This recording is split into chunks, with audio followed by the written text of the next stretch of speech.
আব্বা একদিন ফোনেও কথা বলেননি আম্মার সাথে। অবশ্য আম্মা নিজেও ফোন ব্যবহার করেননি, ফোন ভেঙে ফেলেছিলেন রাগ করে। পরে আর ফোন কেনা হয়নি। নানা বাড়িতে কে কিনে দিবে মুঠো ফোন? আব্বা চাইলে অন্যদের ফোনে কল দিয়ে কথা বলতে পারতেন আম্মার সাথে, সেটাও কখনো বলেননি। এদিকে 2 বছর পরে এসে হাজির হলেন নানা বাড়িতে। আমার ছোট বোনটা তো আব্বাকে চিনতেও পারেননি। আমরা বড় দুজন দৌড়ে গিয়েছিলাম। সেদিনও আব্বা সাথে করে কিছুই আনেননি। মেজাজও ভীষণ গরম ছিল। নিরীহ আব্বার এতটা মেজাজ আগে কোনোদিন দেখিনি। ঘরের মধ্যে মামিরা বলাবলি করছিল, এতদিন পর আসছে, পোলাপানগুলোর জন্য কিছু আনে নাই। কেমন বাপ এইটা? সবার কথা শুনে আম্মা যেন আরো বেশি কষ্ট পেলেন। সত্যিই তো, এতদিন পরে এসেছে, বাচ্চাদের জন্য তো কিছু নিয়ে আসতে পারত। আব্বা আম্মার সাথে সাক্ষাৎ করার ইচ্ছা পোষণ করলেন, কিন্তু আম্মা কিছুতেই দেখা করবেন না, কিছুতেই না। আব্বাও দেখা না করে ফিরবেন না। প্রায় 3 ঘন্টা বসেছিলেন। অবশেষে আম্মা পর্দার আড়াল থেকে কথা বললেন। আব্বার প্রথম প্রশ্নই ছিল, কেমন আছো? আম্মা কোনো জবাব দেননি। কিন্তু দ্বিতীয় প্রশ্ন শুনে আম্মা সহ উপস্থিত সবাই অবাক হয়ে গেলেন। এটা যেন অবিশ্বাস্য এক ঘটনা। সত্যি কত কিছু ঘটে যায় আমাদের অজান্তেই। সেদিন এক নির্মম সত্য বেরিয়ে আসে। আব্বা অনুরোধের সুরে আম্মাকে বললেন, বাড়ি চলো। আব্বা আম্মা দুজনই বিছানা সজ্জায়। আম্মা মুখের ওপর জবাব দিলেন, কখনোই না, আর কখনোই যাব না ও বাড়িতে। আব্বা রেগে গিয়ে বললেন, এখানে থেকেই বা কি করবা? মিহিরের রেজাল্ট তো ভালো হলো না। আমি জানতাম তুমি নিজে পড়াতে বসাওনি, একটু প্রাইভেটও তো পড়াতে পারতা। প্রাইভেট পড়াবো মানে? আপনি কি টাকা দিয়েছিলেন? কখনো খোঁজ নিছিলেন বউ পোলাপানের? আম্মা চেঁচিয়ে জবাব দিল, বাড়ি বাড়ি ঘুরে রাত 12টা পর্যন্ত প্রাইভেট পড়িয়েছি। কত কষ্ট করে তোমাদেরকে টাকা দিয়েছি। 2 বছরে দুটো ফোন কিনে দিয়েছি। তুমি একবারের জন্য কথা বলনি। মিহিরকে একটু প্রাইভেটও পড়াওনি, আর এখন বলছো আমি টাকা দিয়েছি কিনা। আম্মা যেন তবদা হয়ে গেলেন। আব্বা দুটো মোবাইল ফোন দিয়েছে, আমাদের খরচের টাকাও দিয়েছে, অথচ আমরা কিছুই জানতাম না। আম্মা তৎক্ষণাৎ প্রশ্ন করলেন, কার কাছে দিয়েছেন আপনি টাকা আর মোবাইল? এইসব থাকলে কি আর আমার এত কষ্ট করা লাগতো? আব্বা জবাব দিলেন, তোমার মেজো ভাইয়ের কাছেই দিয়েছি প্রত্যেক মাসের খরচ। আমি গোপনে রাত 12টা পর্যন্ত ব্যাচ করে মানুষের বাসায় গিয়ে প্রাইভেট পড়িয়েছি। কত কষ্ট করে টাকা পাঠিয়েছি তোমাদেরকে। মোবাইল ফোন দিয়েছি মেজো ভাইয়ের কাছেই। মেজো মামা তখন বাড়িতে ছিলেন না, স্থানীয় বাজারে গিয়েছিলেন তিনি। মেজো মামের মুখখানা যেন আব্বার কথা শুনে চুপসে গেল।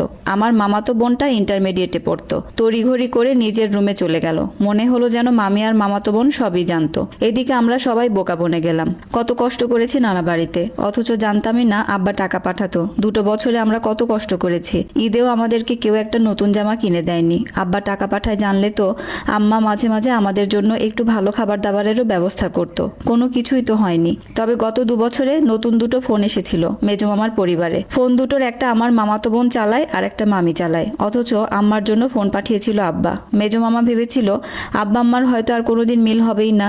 আব্বা নিশ্চিতভাবে আম্মাকে ডিভোর্স দিয়ে দিবে। তাই হয়তো মেজো মামা এমনটা করেছিলেন। আম্মা আর 1 মিনিটও দাঁড়িয়ে থাকেননি। মেজো মামি এবং মামাতো বোনের নিকট থেকে মুঠোফোন একরকম ছিনিয়ে নিয়ে এসেছে। আব্বাকে অপেক্ষা করতে বলে মিনিট 20 মধ্যে আমাদেরকে তৈরি করে নিয়েছে। তারপরে রওনা করলো আব্বার সাথে।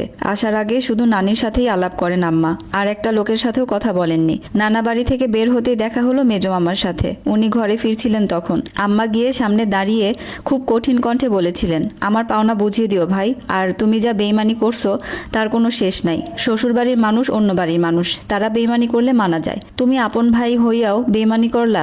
আমার যাবতীয় সম্পদ হিসাব মতো দিয়া দিও। আল্লাহ যেন আর কোনোদিন তোমার সাথে আমার দেখা না করায়। সেদিনই আমরা চলে আসি দাদা বাড়িতে। দাদা দাদি সত্যিই বিছানা সজ্জায় ছিলেন। দাদি অসুস্থ হয়েছিলেন মাসখানেক আগে। পুরো সংসার, দাদার সেবা সব একসাথে করতে গিয়ে অসুস্থ হয়ে পড়েছিলেন দাদি। আব্বা আম্মাকে বললেন, একজন কাজের লোক ঠিক করে নিও, খুব সকালে এসে কাজগুলো করে দিয়ে যাবে। আম্মা ঘুমের ওষুধ খেয়ে ঘুমান।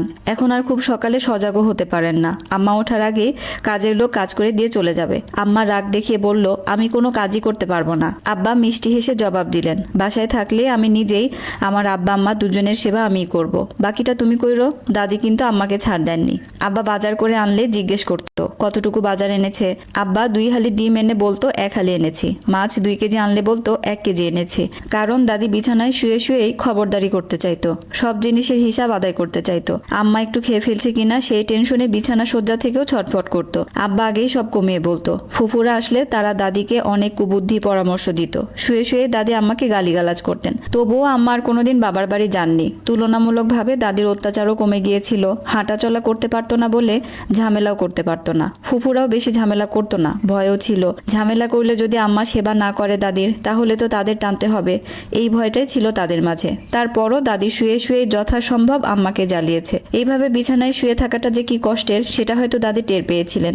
অনেক খারাপ লাগলেও আম্মা আর কখনো আমার নানা বাড়িতে যাননি। নানির মৃত্যুর সময় গিয়েছিলেন। যৌবনে আম্মাকে কষ্ট দিয়েছিলেন দাদি। দাদির কারণেই শ্বশুর বাড়িতে কষ্ট পেয়েছিলেন আম্মা। বাবার বাড়ি থেকেও বেইমানির শিকার হন। সেই বাড়ির সাথে আম্মা আর কখনো সহজ হতে পারেননি। বাবার বাড়ির নামও শুনতে পারতেন না। প্রথমে আম্মা শ্বশুর বাড়ির প্রতি ক্ষিপ্ত ছিলেন, পরে চরম ক্ষিপ্ত হয়েছিলেন বাবার বাড়ির উপরে। আমাদেরকে সব সময় বলতেন, আপন মানুষ কষ্ট দিলে মেনে নেওয়া যায় না।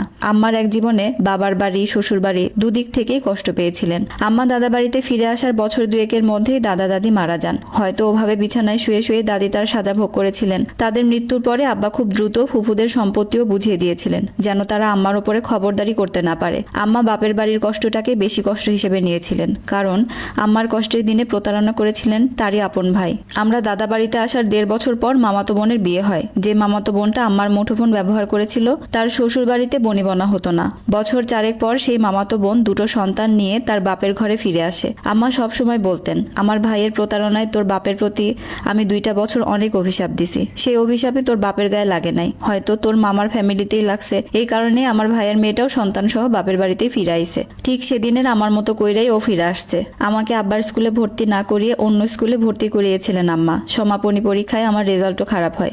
সেই ক্ষোভে 2 বছর পরে আব্বা গিয়ে হাজির হয়েছিলেন নানা বাড়িতে। তখনই প্রকাশিত হয় সব সত্য। আম্মাও ফিরে আসে স্বামীর বাড়িতে।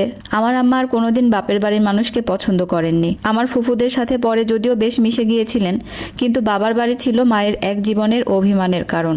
আসসালামু আলাইকুম। ফারদিন মিহিরের লেখা মায়ের এক জীবন শিরোনামের গল্পটি এতক্ষণ আপনাদেরকে পড়ে শোনাচ্ছিলাম। এটা